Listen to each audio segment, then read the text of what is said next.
Line squash அசல் பழங்களிலிருந்து தயாரிக்கப்பட்ட real squash கூலா ஜோரா. GT Holidays. GT Holidays, South India's #1 travel brand.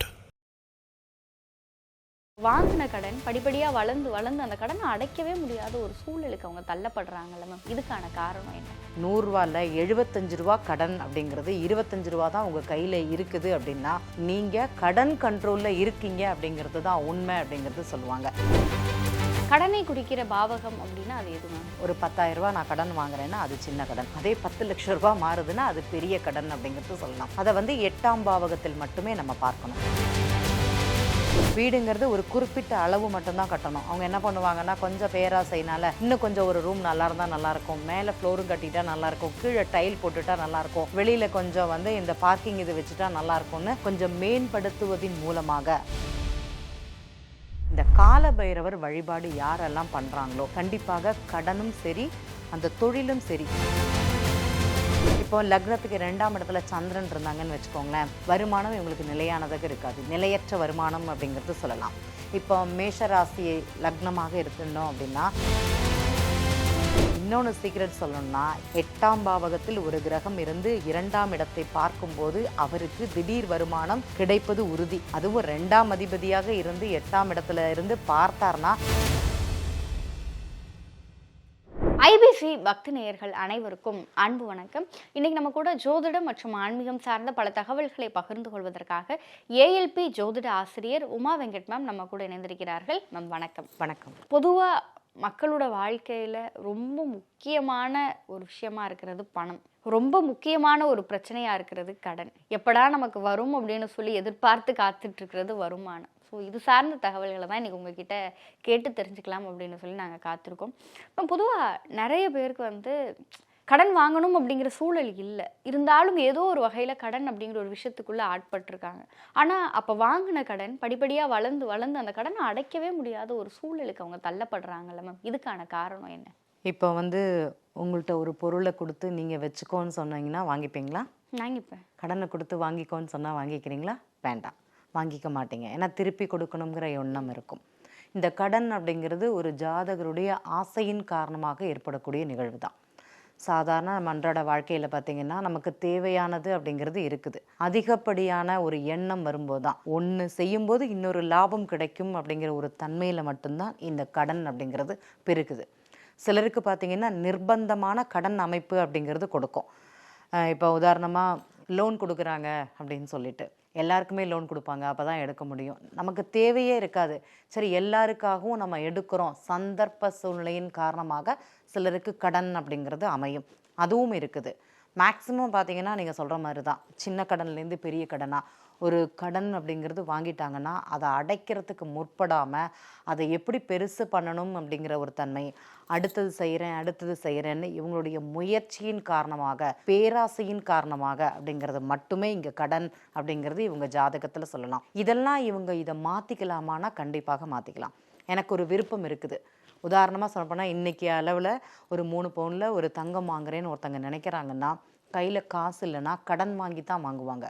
ஆனால் அந்த கடனை திருப்பி அடைப்பதற்கு உண்டான வழி என்னதுன்னு பார்த்தீங்கன்னா யாருக்குமே தெரியாது. பொதுவுடைமூர்த்தி சார் எப்போதுமே சொல்லக்கூடிய ஒரு வார்த்தை, நம்ம கையில் ஒரு 100 ரூபா சம்பாத்தியம் இருந்ததுன்னா உதாரணமாக அந்த 100 ரூபாய்க்கு 25 ரூபா கடன் அடைக்கிற மாதிரி நீங்கள் இருந்தீங்கன்னா உங்களுடைய கடன் உங்கள் கண்ட்ரோலில் இருக்கும். 100 ரூபாயில் 75 ரூபா கடன் அப்படிங்கிறது 25 ரூபா தான் உங்கள் கையில் இருக்குது அப்படின்னா நீங்கள் கடன் கண்ட்ரோலில் இருக்கீங்க அப்படிங்கிறது தான் உண்மை அப்படிங்கிறது சொல்லுவாங்க. இதுதான் உண்மை. ஒரு மனுஷனுக்கு கடன் வருதுன்னா அவருடைய எண்ணங்கள் மட்டுமே, ஆசை மட்டுமே அங்கே கடனை உருவாக்குது. நான் செய்யக்கூடிய சிறு சிறு முயற்சிகள் மட்டுமே அவருக்கு கடனை அப்படிங்கிறது ஏற்படுத்து. அதே மாதிரி எனக்கு ஒரு பேராசை இருக்கும், அதை நடத்தி காண்பிக்கணும் அப்படிங்கிறதுக்காக கடன் அப்படிங்கிறது ஏற்படுத்துது. இதெல்லாம் தான் கடனுக்கு காரணம் அப்படிங்கிறதே சொல்லலாம். பொதுவாக கடன் இல்லாத ஜாதகங்கிறத சொல்லவே முடியாது, ஏன்னா எல்லாருமே ஏதாவது ஒரு வகையில் கடன் வாங்கிட்டே தான் இருக்கும். கடனை குறிக்கிற பாவகம் அப்படின்னா அது எது மேம்? 6ஆம் பாவகமும் 8ஆம் பாவகமும். இப்போ நீங்கள் சொன்னீங்கல்ல சின்ன கடன், ஒரு 10,000 ரூபா நான் கடன் வாங்குறேன்னா அது சின்ன கடன், அதே 10 லட்சம் ரூபா மாறுது அது பெரிய கடன் அப்படிங்கிறது சொல்லலாம். அதை 8ஆம் பாவகத்தில் மட்டுமே நம்ம பார்க்கணும்.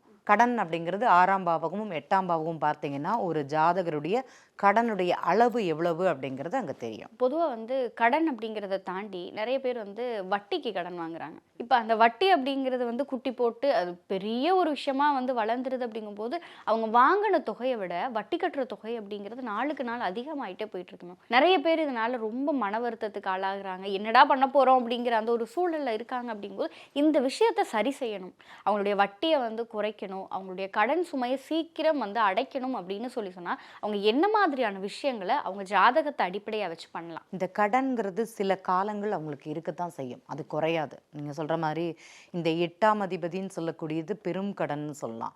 அந்த பெரும் கடன் என்னை தேடி வந்திருக்குது அப்படின்னா அந்த காலகட்டங்கள் வரைக்குமே அந்த கடன்கிறது அவங்க அனுபவிச்சு தான் ஆகணும். இன்னைக்கு கடன் இல்லாதவர்கள் எத்தனை பேர் அப்படிங்கிறதான் கேள்வி கேட்கணும். எல்லாருக்குமே நம்ம ஃபோன்லேருந்து, கார்லேருந்து, வீடுலேருந்து, ஃப்ரிட்ஜ்லேருந்து, வாஷிங் மிஷின்லேருந்து, ஏசிலேருந்து எல்லாத்துக்குமே லோன் அப்படிங்கிறது எடுக்க தான் செய்கிறாங்க.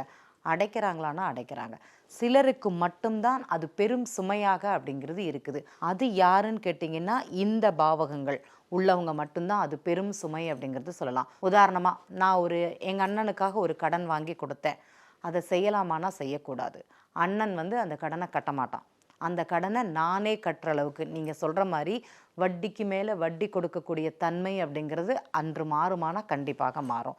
சரி, நானே விருப்பப்பட்டு ஒரு கடனில் போய் மாட்டிக்கிறேன், அது வந்து கடன் பெரும் சுமையாக இருக்கும். இப்போ நிறைய பேர் பார்த்தீங்கன்னா வீடு கட்டினது ஒரு சுப நிகழ்வு, வீடு லோன் வாங்கி வீடு கட்டினது ரொம்ப ரொம்ப விசேஷம். லோனும் கிடச்சிருக்கு, வீடும் கட்டிட்டாரு. இவர்கிட்ட போய் கேட்டிங்கன்னா வீடு கட்டுறதை விட கடன் தான் ஜாஸ்தியாக இருக்குது, எப்போ அடைக்க போகிறேன்? அப்போ ஜாதகரால் ஏற்படுத்தக்கூடிய நிகழ்வுகள் தான். வீடுங்கிறது ஒரு குறிப்பிட்ட அளவு மட்டும்தான் கட்டணும். அவங்க என்ன பண்ணுவாங்கன்னா கொஞ்சம் பேராசைனால இன்னும் கொஞ்சம் ஒரு ரூம் நல்லா இருந்தால் நல்லாயிருக்கும், மேலே ஃப்ளோரும் கட்டிட்டா நல்லாயிருக்கும், கீழே டைல் போட்டுட்டா நல்லாயிருக்கும், வெளியில் கொஞ்சம் வந்து இந்த பார்க்கிங் இது வச்சுட்டா நல்லாயிருக்கும்னு கொஞ்சம் மேம்படுத்துவதின் மூலமாக தன் ஆசையை வந்து அந்த இடத்துல வெளிப்படுத்துகிறாங்க. கடனுக்காக கடன் வாங்கி வெளிப்படுத்தும் போது அது அதிகமாக அப்படிங்கிறது அவங்களுக்கு உருமாகிறது. இதை செய்யக்கூடாது அப்படிங்கிறது ஜாதகர். ஒரு கடன் வாங்குறேன்னா ஜாதகர் யோசிச்சு வாங்கணும். யோசனை இல்லாமல் வாங்கிட்டு இதில் மாட்டிக்கக்கூடிய நிகழ்வுகள் அப்படிங்கிறது தான் அதிகம். தம்பிக்காக கடன் வாங்கி கொடுக்கலாமானா கண்டிப்பாக கொடுக்கக்கூடாதுன்னு சொல்லுவேன். கையெழுத்து போட்டு ஜாமீன் போட்டு சிலருக்கு கொடுப்பாங்க தெரியுமா, அந்த ஜாமீனுக்காக போட்ட கையெழுத்து அதற்காக கடன் வாங்கினது நம்ம அடைக்க வேண்டிய ஒரு சந்தர்ப்பத்தை இந்த சூழ்நிலை கொடுக்குமானா கண்டிப்பாக கொடுக்கும்னு சொல்லலாம். இதை அவர்கள் செய்யவே கூடாது அப்படிங்கிறது தான் இவங்களுக்கு சொல்லக்கூடிய தகவல். உறவுகளாக இருந்தாலும் சரி, அண்ணனுக்காக இருந்தாலும் சரி, தம்பிக்காக இருந்தாலும் சரி, சிலர் வந்து நான் பார்த்துருக்கேன் குழந்தைகளுக்காக கடன் வாங்குவாங்க. நீங்கள் பார்த்துருப்பீங்க, குழந்தைகள் படிப்புக்காக வாங்குவாங்க. அந்த குழந்தைகள் கல்யாணமாகி போயிருப்பாங்க, ஆனால் படிப்புக்காக வாங்கிய கடனை அந்த பெற்றோர்கள் அடைப்பாங்க. அப்போது இந்த குழந்தைகளுக்காக வாங்கக்கூடிய கடன்கிறது இதுவே அந்த குழந்தைகளுக்கு அது பயன்படுமா? கண்டிப்பாக அது பயன்படாது. அவங்க அதை இது பண்ணவே மாட்டாங்க, முழுமை பெறாது படிப்போம் அப்படிங்கிறது இந்த இடத்துல சொல்லலாம். நாளைக்கு அந்த கடனுக்காக இவங்க தான் வட்டி, நீங்கள் சொன்னீங்க பார்த்தீங்கன்னா வட்டிக்கு மேலே வட்டி கட்டணும், அந்த கட்டக்கூடிய சந்தர்ப்பங்கிறது இந்த இடத்துல ஜாதகத்தில் காமிக்குமானா காமிக்கும் அப்படிங்கிறதே சொல்லலாம். மேம், பொதுவாக வந்து இப்போ நீங்கள் கடன் சார்ந்த விஷயங்கள் பேசும் பொழுது ஒரு சிலர் வந்து அவங்களுக்காக அப்படிங்கிறத தாண்டி மற்றவங்களுக்காக வாங்கி தான் வந்து ரொம்ப கஷ்டப்படுறாங்க. இன்னொன்று, கடனை அடைக்கிறதுக்காக நகையெல்லாம் கொண்டு போய் பேங்க்ல அடமானம் வச்சு என்ன ஒரு விஷயம்னா அந்த நகையை திருப்பவே முடியல, திருப்புறதுக்கான வாய்ப்பு அப்படிங்கிறதே அவங்களுக்கு அமையலை. அப்படிங்கும் பொழுது பிரச்சனை அப்படிங்கிறத கடந்து என்ன விஷயம் செஞ்சால் இந்த கடன் அப்படிங்கிறத குறைக்கலாம்? இந்த கடன் குறையணும் அப்படின்னா முதல்ல வருமானத்தை பெருக்கக்கூடிய வழி அப்படிங்கிறது உருவாக்கணும். இப்போ 6ஆம் பாவகம் கடன் இருக்குது அப்படின்னா வேலை அப்படிங்கிறது இருக்கத்தான் செய்யும், வருமானம் அப்படிங்கிறது வரத்தான் செய்யும். உங்களுக்கு இல்லாமல் கண்டிப்பாக இருக்காது.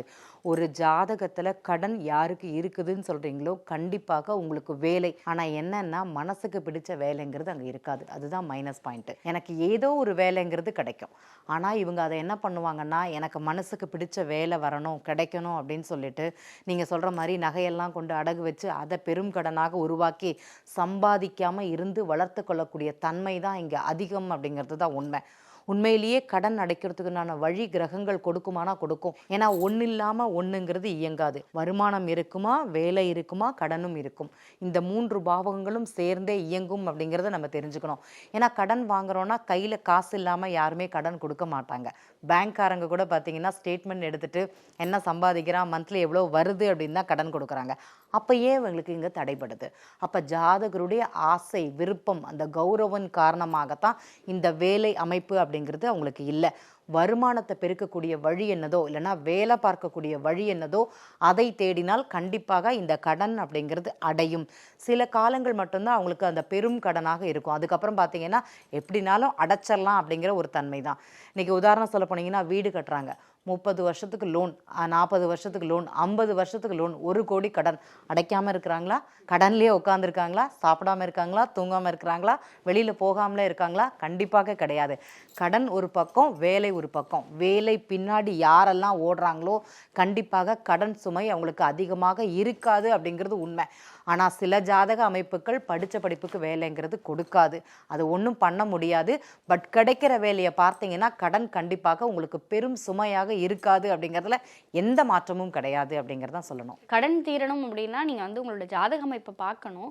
ஆனால் சைட்லேயே இந்த ஒரு விஷயத்தை பண்ணீங்க அப்படின்னா அந்த கடன் படிப்படியாக குறையிறக்கு ஒரு வாய்ப்பு இருக்குது அப்படின்னா நீங்கள் எங்களுக்கு ஒரு அறிவுரையாகவோ இல்லை ஒரு வழிகாட்டுதலாகவோ சொல்லணும் அப்படின்னா அது என்ன பரிகாரம்?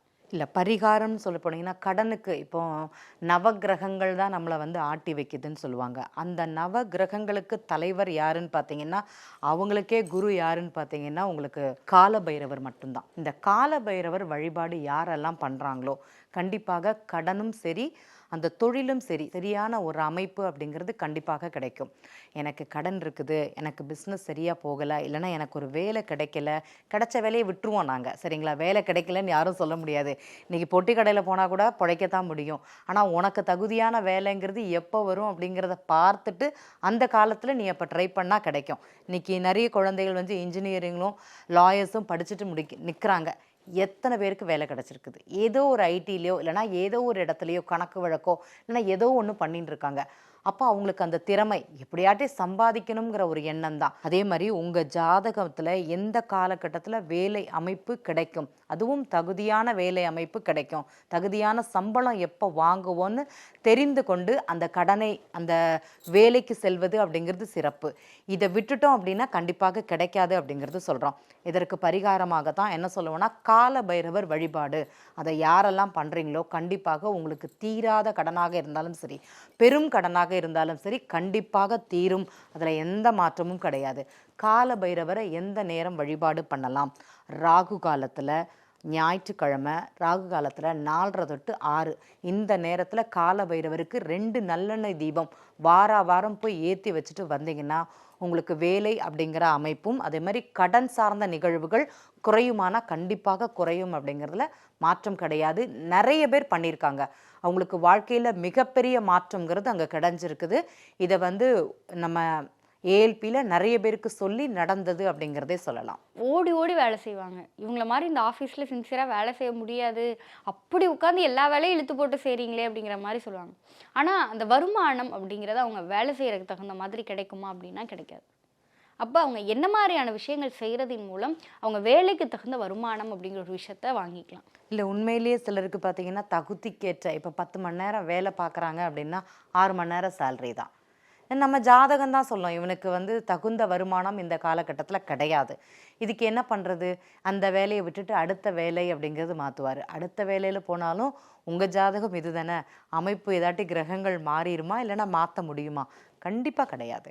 அப்போ ஜாதகத்தில் இந்த காலங்கள் வரைக்கும் எனக்கு தகுதிக்கு குறைவான, அதாவது நான் வேலை பார்க்குறேன், அந்த வேலைக்கு முழுமையான சம்பளம்ங்கிறது எனக்கு கிடைக்காது. அதை தெரிஞ்சுட்டு இவங்க வேலை பார்த்தாங்கன்னா அந்த இடத்துல நிலையான ஒரு இடத்துல இருப்பது அப்படிங்கிறது சிறப்பு. இப்போ லக்னத்துக்கு 2ஆம் இடத்துல சந்திரன் இருந்தாங்கன்னு வச்சுக்கோங்களேன், வருமானம் இவங்களுக்கு நிலையானதாக இருக்காது. நிலையற்ற வருமானம் அப்படிங்கிறது சொல்லலாம். இப்போ மேஷராசி லக்னமாக இருந்துட்டோம் அப்படின்னா மேஷ லக்னத்துக்கு 2ஆம் இடத்துல சந்திரன் இருப்பதுங்கிறது வருமானத்தை வந்து லாபத்துக்காக மாற்றிகிட்டே இருப்பாங்க. ஒன்றுக்கு ஒன்று அப்படிங்கிறது மாற்றுவாங்க. அது செய்வது நல்லா இருக்குமானா கண்டிப்பாக சிறப்புங்கிறது கிடையாது. ஏன்னா இவங்க ஒரு இடத்துல உருப்படியாக எதுவும் பண்ண மாட்டாங்கன்னு சொல்லுவோம்ல, அந்த மாதிரி தான். வருமானத்திற்காக இன்னொரு வேலை தாவுவாங்களே தவிர முழுமையாக அந்த அர்ப்பணிப்போ இல்லைனா அந்த ஆத்மார்த்தமாக செய்யக்கூடிய தன்மை அப்படிங்கிறது இருக்காது. நான் ஒரே இடத்துல தாங்க இருக்கிறேன், கஷ்டப்பட்டு தாங்க வேலை பார்க்குறேன் அப்படின்னு சில நண்பர்கள் இருப்பாங்க. கண்டிப்பாக சம்பளம் என்னைக்கு கிடைக்குது அப்படிங்கிற கேள்வி தான். இப்போ 10ஆம் தேதி சம்பளம்னா 15ஆம் தேதி கிடைக்கும். இவங்களுக்கு 12ஆம் தேதி பேங்க்கில் போடணும், இல்லைனா 13ஆம் தேதி ஒரு ஆளுக்கு கொடுக்கணும் அப்படின்னா இங்கே பிரச்சனை ஆகுமானா கண்டிப்பாக அவங்களுக்கு பிரச்சனை ஆகும். அதற்காக கடன் வாங்கக்கூடிய சந்தர்ப்பம், ஏன்னா இந்த இடைப்பட்ட காலங்களில் அந்த பிரச்சனைகளை சந்திக்கக்கூடிய ஒரு காலமாக கண்டிப்பாக அமையும் அப்படிங்கிறது இங்கே சொல்லலாம். மேம், இப்போ ஒரு சிலருக்கு அவங்க வேலைக்குள்ள ஒரு வருமானம் வாங்கிட்டு இருக்காங்க. அந்த வருமானம் அதிகமாகணும் அப்படின்னு சொல்லி அதை பார்க்கும் பொழுது அந்த வருமானத்திற்குரிய அந்த ஸ்தானங்கள் அது இந்த இடம் உங்களுக்கு சரியாக வேலை செய்யலை, இந்த இடத்துல இந்த இடம் உங்களுக்கு ஏதோ ஒரு விஷயத்தில் ஆட்பட்டிருக்கு, அதனால இந்த இடம் உங்களுக்கு சரியான முறையில் அனுகூலத்தை கொடுக்கல, அப்போ அதுக்கு இதை பண்ணுங்க அதை பண்ணுங்கன்ற மாதிரியான நிறைய பரிகாரங்கள் சொல்கிறத நம்ம கேள்விப்பட்டிருக்கோம். இது எதனால மேம்? வருமான ஸ்தானம் 2ஆம் பாவகம். இந்த 2ஆம் பாவக கிரகம் ஜாதகத்தில் நல்லா இருந்ததுன்னா வருமானம்ங்கிறது கிடைக்கும், நல்லா இல்லை அப்படின்னா வருமான தடை அப்படிங்கிறது தான் இருக்கும். இன்னொன்று சீக்ரெட் சொல்லணும்னா 8ஆம் பாவகத்திலிருந்து ஒரு கிரகம் 2ஆம் இடத்தை பார்த்தால் மறைமுக வருமானம், இரட்டை வருமானம், திடீர் வருமானம் ஜாதகருக்கு இருக்குமான இருக்கும். இவன் வேலை பார்க்குறது ஒன்று, இன்னொரு இடத்துல ஏதோ ஒரு தகவல் சொல்லுவாங்க, இல்லைனா ஏதோ ஒன்று செய்வாங்க, அங்கேயே இவருக்கு ஒரு சேலரி கிடைக்கும். திடீர் வருமானம், இந்த அதிர்ஷ்டம்னு சொல்லுவோம் அல்லவா, அந்த மாதிரி ஒரு அமைப்பு. 8ஆம் பாவகத்தில் ஒரு கிரகம் இருந்து 2ஆம் இடத்தை பார்க்கும்போது அவருக்கு திடீர் வருமானம் கிடைப்பது உறுதி. அதுவும் 2ஆம் அதிபதியாக இருந்து 8ஆம் இடத்துல இருந்து பார்த்தார்னா கண்டிப்பாக வருமானம்ங்கிறது இவங்களுக்கு கிடைக்கும் அப்படிங்கிறதே சொல்லிடலாம். எந்த மாற்றமும் கிடையாது. வருமானம் இல்லையா இருக்குதா? எல்லாருக்குமே உண்மையிலேயே பார்த்தீங்கன்னா ஜாதகத்தில் வருமானம் இருக்கும், தொழில் இருக்கும். ஆனால் அது எந்த காலகட்டத்தில் எனக்கு மனதுக்கு பிடித்த, எனக்கு திருப்தியானது அப்படின்னு பார்த்தீங்கன்னா இந்த காலகட்டத்தில் தான். இன்றைக்கி உண்மையிலேயே மனுஷனை எல்லாருமே திருப்திப்படுத்த முடியுமானா கண்டிப்பாக முடியாது. நீங்கள் என்ன கொடுத்தாலுமே எனக்கு இங்கே பற்றாக்குறை அப்படிங்கிறது மட்டும்தான் இருக்கும். சம்பளம் கொடுத்தாலும் சரி, போனஸ் கொடுத்தாலும் சரி, இன்னும் கொஞ்சம் சேர்த்து கொடுத்துருக்கலாமே அப்படிங்கிற ஒரு தன்மை. பட் ஜாதக அமைப்பின்படி வருமானம் இல்லாத ஜாதகம்ங்கிறது கிடையாது. ஆனால் ஜாதகரே அது தடுத்து கொள்கிறார் அப்படிங்கிறது தான் உண்மை. இப்போ எனக்கு தெரியும் ஒரு நண்பர், படித்த படிப்புக்கு வேலை கிடையாது, ஆனால் அதே இடத்துல உட்காந்துருக்கிறாரு. எனக்கு தகுதியான வேலை கிடைக்கணும் அப்படிங்கிறதுக்காக ஒரே இடத்துல உட்காந்துருக்கிறாரு. அவருடைய வாழ்க்கை நாட்களை வீண் விரயமாக செலவு பண்ணுறாரு அப்படின்னு தான் சொல்லுவேன். நான் அவர்கிட்டயே சொல்லிட்டேன், இங்கே பேர் என்ன வேலை கிடைக்குதோ அதுக்கு போங்க, சும்மா உட்காந்துட்டு இருக்க வேண்டாம், ஏன்னா டைம் வேஸ்ட் அப்படிங்கிறது ஆகிறது அப்படிங்கிறது சொல்லியிருக்கேன். பட் அந்த கௌரவத்தின் காரணமாக இன்னும் ஒரே இடத்துல உட்காந்துட்டு எந்த வேலையும் செய்யாமல் இருக்கிறார் அப்படிங்கிறது தான் உண்மை. காலம்ங்கிறது பொன் போன்றது. கிடைச்ச நேரத்தில் கிடைத்த வேலை, என்ன வேலை கிடைக்குதோ அதை பாருங்கள். உங்கள் ஜாதக அமைப்பு நல்லா இருந்ததா உடனே வேலை கிடைக்கும். இப்போ நம்ம இது ஜாதகம் பார்க்கணும்னே கிடையாது. இப்போ தெரியும், சரி நிறைய குழந்தைகளுக்கு படித்து முடித்தோடனே வேலைங்கிறது கொடுத்துருவாங்க, அந்த குழந்தைகள் போய் படிக்குது. அதுக்கு அடுத்த வேலைங்கிறது அவங்களையே தேடி வருகிறது, அதையும் பார்க்குறாங்க. சில குழந்தைகளுக்கு படித்தது ஒரு வேலை, ஆனால் வேறு ஏதோ வேலை அப்படிங்கிறது பார்க்குறாங்க. அவங்க ஜாதகத்தில் அந்த அமைப்பு இருந்தால் மட்டும்தான் இருக்கும். ஆனால் சிலர் ரொம்ப இல்லை பர்ஃபெக்டாக எனக்கு இந்த வேலை, இதற்காக தான் நான் வெயிட் பண்ணுறேன், வந்துட்டு நான் போய்க்கிறேன்னு சொல்லுவாங்க பார்த்தீங்களா, அவங்க கண்டிப்பாக ஜாதகம் பார்க்கணும் அப்படிங்கிறது தான் இந்த இடத்துல கூறுவது. ஏன்னா 1 வருஷம் 6 மாதம் ஓகே, ஆனால் 2 வருஷம் 3 வருஷம் 4 வருஷம் கிடைக்கல அப்படின்னா என்ன பண்ணுவீங்க? 4 வருட காலம்ங்கிறது வருமானம் இல்லாமல் இருப்பது அவ்வளோ சிறப்புங்கிறது கிடையாது அப்படிங்கிறத அவங்களுக்கு புரிஞ்சுக்கணும். நிறைய விஷயங்கள் பகிர்ந்துக்கிட்டீங்க. பொதுவாக கடன் அப்படிங்கிறதுக்கு காரணம் என்ன? வருமானத்தை ஈட்டணும் அப்படின்னாலும், நம்முடைய உழைப்புக்கு தகுந்த வருமானம் கிடைக்கணும் அப்படின்னாலும், நம்ம ஜாதகத்தில் என்ன மாதிரியான விஷயங்களை கவனிக்கணும், அதற்கு தகுந்தாற்போல் என்னென்ன காரியங்கள் செய்யணும் அப்படிங்கிற மாதிரியான பல தகவல்களை நீங்கள் எங்களோடும் எங்கள் நேயர்களோடும் பகிர்ந்திருக்கீங்க. நிச்சயம் இது பார்க்கிற நேயர்களுக்கு பல பயனுள்ள தகவல்களை கொண்டு போய் சேர்க்கும் நம்பிக்கை எங்களுக்கு இருக்கு. உங்களுடைய இந்த நேர்காணலுக்கும் நீங்க எங்களோடு பகிர்ந்து கொண்ட தகவல்களுக்கும் நன்றி மேம். நன்றி. லயன் ஸ்குவாஷ் அசல் பழங்களிலிருந்து தயாரிக்கப்பட்ட ரியல் ஸ்குவாஷ் ஃபுல்லா ஜோரா. GT Holidays, South India's #1 travel brand.